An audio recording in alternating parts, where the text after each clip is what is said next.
Dengue রোগীদের জটিলতা শুরুই হয় জ্বর কমে যাওয়ার পর, যে সময়টাকে আমরা ক্রিটিক্যাল ফেজ বলি। ক্রিটিক্যাল ফেজটা সাধারণত 48 থেকে 72 ঘন্টা পারসিস্ট করে।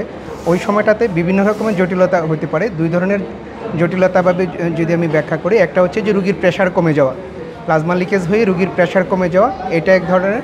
আরেকটা হচ্ছে রুগীর ব্লিডিং। এখন ব্লিডিং বিভিন্ন ফর্মে হতে পারে।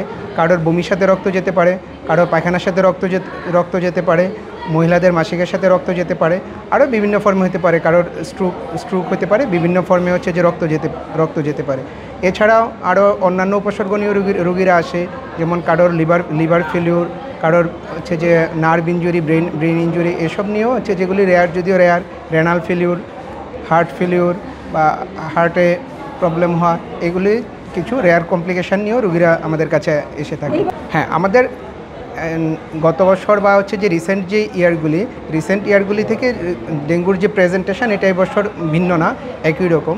যেমন গত বছর থেকে আমরা দেখতেছি যে পেশেন্টগুলির জ্বরের পাশাপাশি রোগীদের পাতলা পায়খানা, বমি, এই উপসর্গগুলি রোগীর হচ্ছে যে বেশি থাকে। আমরা হচ্ছে যে ক্লিনিক্যাল পার্টগুলো, রোগী কী নিয়ে প্রেজেন্ট করে, কী জটিলতা নিয়ে আসছে, ওইটা কীভাবে উপশম করা যায়, রোগীকে ট্রিটমেন্ট করা যায়, ওইটা সেরোটাইপ নির্ণয়, এটা হচ্ছে যে একটা আলাদা পার্ট। টানা তৃতীয়বার অর্জন করেছে দেশের সেরা সুপার ব্র্যান্ড স্বীকৃতি বসুন্ধরা টিস্যু। না, সব রোগী যে আইসিইউতে যাচ্ছে তা না। আমাদের বর্তমানে আজকে হচ্ছে যে 404 জন রোগী ভর্তি আছে। এর মধ্যে আইসিইউতে আছে। আইসিইউ মানে আমাদের এইচডিইউ এবং আইসিইউ একসাথে রান হয়। আইসিইউ এবং এইচডিইউতে মিলে আমাদের 39টা রোগী আছে, বাকি রোগীগুলি ওয়ার্ডে আছে।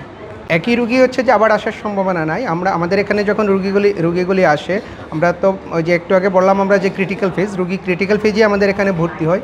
ক্রিটিক্যাল ফেজের পরে যেটা রোগী যখন ইমপ্রুভ হয়, সেটাকে আমরা বলি রিকভারি ফেজ।